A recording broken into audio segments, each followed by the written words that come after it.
12월 14일 월요일 윈TV 뉴스 업데이트입니다.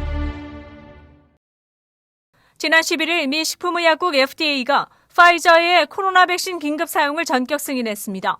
이에 따라 290만 회를 투여할 수 있는 백신 물량이 어제부터 수송되기 시작했으며 이번 주 중에 전국 병원들을 포함한 636곳의 의료시설에 도착합니다. 또한 수일 내에 미국 내 고위험군 시민 수백만 명에게 대부분 무료 백신 접종이 실시됩니다. 파이저의 백신은 최대 효과를 얻기 위해서는 3주 간격으로 2번 백신을 맞아야 합니다. 이에 파이저사는 연방정부와 내년 3월까지 1억 회 접종분의 백신을 공급하기로 계약을 체결했습니다. 한편 일리노이주에도 백신 1차 분량이 이번 주에 도착합니다. 1차로 약 11만여 분의 백신이 들어오며 공급이 원활해지면 매주 약 2만 5천여 분이 도착할 예정입니다. 일리노이 보건당국은 백신이 도착하는 대로 곧 접종을 시작할 것이라고 밝혔습니다. 백신 1차 접종 대상으로는 감염 고위험군인 의료종사자와 양로원 거주자 및 직원들이 해당되며 기저질환을 가진 사람, 65세 주민들과 필수업종 종사자들은 2차 접종 대상자들입니다. 그러나 파이저사의 코로나 백신은 16세 이상을 대상으로 긴급 승인을 받았기 때문에 15세 이하의 아이들은 백신 접종 대상에서 제외됩니다. 한편 FDA 백신 긴급 승인 사흘 만인 오늘 뉴욕시 퀸즈에서 첫 코로나 백신 접종 장면이 텔레비전을 통해 생중계됐습니다. 퀸즈에 있는 주이시 병원의 중환자실 간호사 샌드라 린지가 첫 백신 접종의 주인공입니다. 린지 간호사는 희망을 느끼며 이것으로 고통스러운 시간들을 이제 끝내기를 원한다고 백신 접종 후에 소감을 밝혔습니다. 트럼프 대통령도 트윗을 통해 첫 번째 백신 접종을 축하하는 메시지를 올렸으며 백악관 보좌관들과 주요 스태프들을 우선 접종 대상에 포함시켰습니다. 오늘 14일부터 각 주에서 선거인단들이 모여 한 표를 행사하는 선거인단 투표가 실시됩니다. 미국은 각 주의 선거인단을 통해 대통령을 뽑는 간접선거 제도를 채택하고 있습니다. 엄밀히 말해 지난달 실시된 대선에서 대통령이 확정되는 것이 아닙니다. 지난 11월 3일 대선을 통해 국민들이 투표를 했지만 그것은 대통령을 선출할 선거인단을 선출한 것이고 바로 오늘 있을 50개 선거인단 공식 투표를 통해 차기 대통령이 선출됩니다. 현재 바이든 후보는 총 306명의 선거인단을 확보했고 트럼프 대통령은 232명을 확보했습니다. 오늘 선거인단 투표를 거쳐 내년 1월 6일 연방의회가 결과를 보고함으로써 정식으로 제46대 대통령이 탄생합니다. 그러나 선거인단 투표에서 가끔 약속한 후보가 아닌 다른 정당 후보를 찍는 반란표가 나오기도 하지만 선거 결과에 영향을 준 적은 없습니다. 한편 트럼프 대통령은 어제 13일 언론과의 인터뷰에서 아직 끝나지 않았다라고 밝혔습니다. 현재 선거 결과와 관련해 트럼프 대통령 측이 제기한 여러 건의 소송이 기각됐고 11일 미 연방대법원에서도 텍사스주를 비롯한 여러 주들의 소송을 기각한 바 있습니다. 트럼프 대통령은 펜실베니아와 미시간, 조지아주에서 우리가 이겼으며 계속해서 나아갈 것이라고 밝혔습니다. 지난 주말 수도 워싱턴 DC에서는 수천 명의 트럼프 대통령 지지자들이 결집해 지지 시위를 벌였으며 기각된 일부 주에서도 선거 부정에 항의하는 시위가 이어졌습니다. 오늘 14일 미시간주는 법정에서 도미니언 전자투표 시스템 조사 결과를 공개했습니다.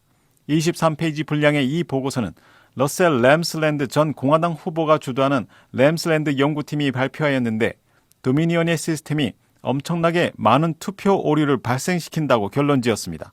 이에 대해 미시간 공화당원들은 이 소프트웨어를 이용해 공화당 표가 상당수 넘어간 것이라고 언급하며 도미니언의 전자투표 시스템에 대한 조사를 확대해야 된다고 강하게 요청했습니다. 이에 따라 13지구 순회재판관 케빈 엘센하이머 판사는 개표 부정 의혹을 낳은 전자개표기에 대한 조사를 확대하겠다고 밝혔습니다. 그리고 미시간 공화당 커뮤니케이션 책임자 토니 자밋 또한 현재 오류가 얼마나 광범위하게 퍼졌는지 확인하기 위해 해당 소프트웨어를 사용하는 각 카운티의 집계 결과를 검토하고 있다고 언급했습니다.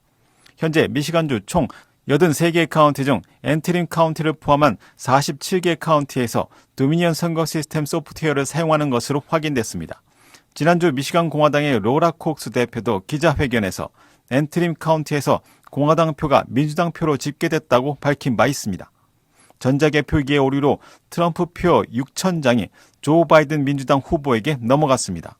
미시간 공화당 의원들은 이 같은 문제가 엔트림 카운티 외 지역에도 발생했을 가능성을 염두에 두고 조사를 확대하겠다고 밝혔습니다. 도미니언의 전자투표 시스템은 미시간 이외에도 위스콘신, 조지아, 펜실베니아, 네바다, 애리조나, 미네소타에서 사용되고 있습니다. 오늘 새벽 세계 최대의 검색 엔진인 구글과 동영상 서비스 유튜브가 일제히 서비스 장애를 일으켰습니다. 구글이 제공하는 Gmail과 구글 캘린더, 구글 드라이브, 유튜브 서비스가 새벽 6시경 다운되었다가 1시간 후 복귀되었습니다. 구글 홈페이지와 유튜브 공식 트위터는 유튜브 접속에 문제가 있음을 알고 있으며 현재 조사 중이라고 밝혔습니다. 이용자들은 갑작스런 서비스 장애로 불편을 호소했으며 포털 실시간 검색어에 유튜브 장애, 구글 오류가 1위를 차지했습니다. 앞서 유튜브는 지난달 12일에도 접속 장애가 생겼다가 2시간여 만에 복구된 바 있습니다. 올 연말은 언택트 문화의 영향으로 가상 콘서트가 유행입니다. 그야말로 언택트 시대입니다. 언택트란 접촉을 뜻하는 컨택트의 반대를 뜻하는 신조어입니다.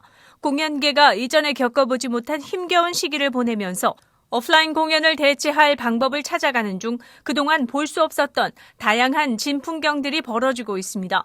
이제는 많은 공연들이 온라인 콘서트를 통해 팬들에게 모습을 보입니다. 또한 유튜브 등과 같이 콘서트 실황을 그대로 전해주는 플랫폼들이 발전함에 따라 기술적인 문제점은 점차 해소되어지고 있습니다. 음악 기획사들은 온라인 공연이 더 많은 관객을 유치할 수 있어서 좋지만 제작 비용이 많이 든다고 말합니다. 그러나 관객의 입장에서는 공연장에 직접 갈 필요가 없고 저렴한 가격으로 공연을 관람할 수 있는 장점이 있습니다. 한편 뉴욕 필하모닉은 올해 크리스마스 공연을 유튜브와 페이스북을 통해 온라인으로 공연합니다. 1995년부터 매년 연말 열려온 할러데이 브라스 콘서트는 올해 처음으로 가상 공연을 열어 누구나 무료로 감상할 수 있게 합니다. 또한 이 공연에는 유명한 핸델의 오라토리오 메시아가 매년 포함되어 있습니다.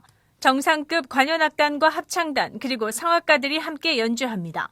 이번 공연은 뉴욕 필하모니 웹사이트 www.nyphil.org에서 감상할 수 있습니다. 오바마 케어 건강보험 오픈 등록 기간이 내일 15일로 마감됩니다. 일리노이 보험국은 2021년 1월부터 건강보험 혜택을 받기 위해서는 내일 15일까지 보험 가입을 할 것을 권장하고 있습니다.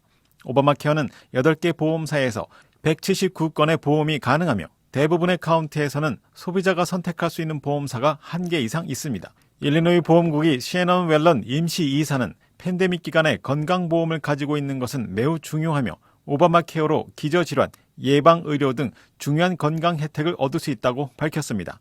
보험 가입을 원하는 사람은 getcoveredillinois.gov를 방문하면 자세한 정보를 얻을 수 있습니다. 웹사이트에서 샵 인롤 버튼을 클릭한 뒤 자격 조건 질문에 체크하면 보험 혜택 자격이 있는지 아니면 메디케이드를 신청해야 하는지 알려줍니다. getcovered illinois는 일리노이 주 소비자들이 건강보험을 구입하고 연방정부로부터 보조금을 신청할 수 있는 공식 보험시장, 즉 마켓플레이스입니다. 마켓플레이스의 로라 펠리칸 상무는 일부 사람들은 월 보험료 비용을 줄이기 위해 세액공제 형태로 재정 지원을 받을 수 있다고 밝혔습니다. 쿡카운티 위원회는 오늘 14일 시카고 북부와 서북부 지역 거주자 24만 5천 명의 세입자들을 보호하기 위한 법안을 발의했습니다. 이 법안은 팬데믹으로 인한 상황에 대처하고 건물주들의 임대료 인상을 막아 세입자들을 보호하기 위한 취지로 시작됐습니다. 이 법안은 세입자에 대한 임대료와 보증금 인상을 제한하고 수리를 해주지 않거나 히링 등 유틸리티가 공급되지 않을 때 임대료를 내지 않도록 세입자를 보호하는 내용입니다. 연체료 인상은 임대료 $1,500에 월 $10로 제한되며 그 이상의 임대료는 월 5%입니다. 보증금은 월 임대료의 1.5배를 넘지 않아야 하며 이주비는 포함되지 않습니다. 또한 주 법에 따라 불법으로 세입자를 집안에 가두는 집주인은 하루 최대 $500의 벌금을 물 수 있습니다. 스캇 브리튼 커미셔너는 99%의 집주인들은 좋은 사람이지만 간혹 한두 명 나쁜 사람들이 있어 이것은 쿡카운티 세입자들에게 도움을 줄 것이라고 언급했습니다. 이 법안은 내일 15일 쿡카운티 조닝 및 빌딩 건축 위원회의 표결을 거쳐 목요일에 전체 이사회에서 심의할 예정입니다. 12월 14일 월요일 코로나19 현황입니다. 미 전 지역 누적 확진 1,687만 1,917명, 신규 확진 12만 7,930명, 누적 사망 30만 7,533명, 신규 사망자 수는 1,048명이며 지금까지 완치된 사람은 977만 3,950명입니다. 일리노이주 누적 확진 85만 6,118명, 신규 확진 7,215명, 누적 사망 14,394명, 하루 새 신규 사망자 수는 103명을 가리켰습니다. 다음은 어제 기준 각 주의 신규 확진자와 신규 사망자 수입니다.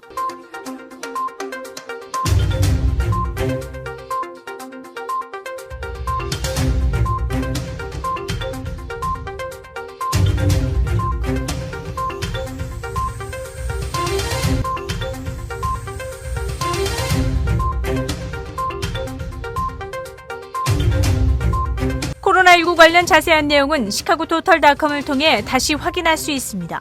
윈TV 24.5와 MCTV 24.6 방송은 공중파 채널을 통해 시청하실 수 있습니다.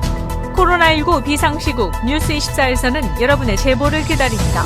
제보 전화는 224-283-8200번입니다.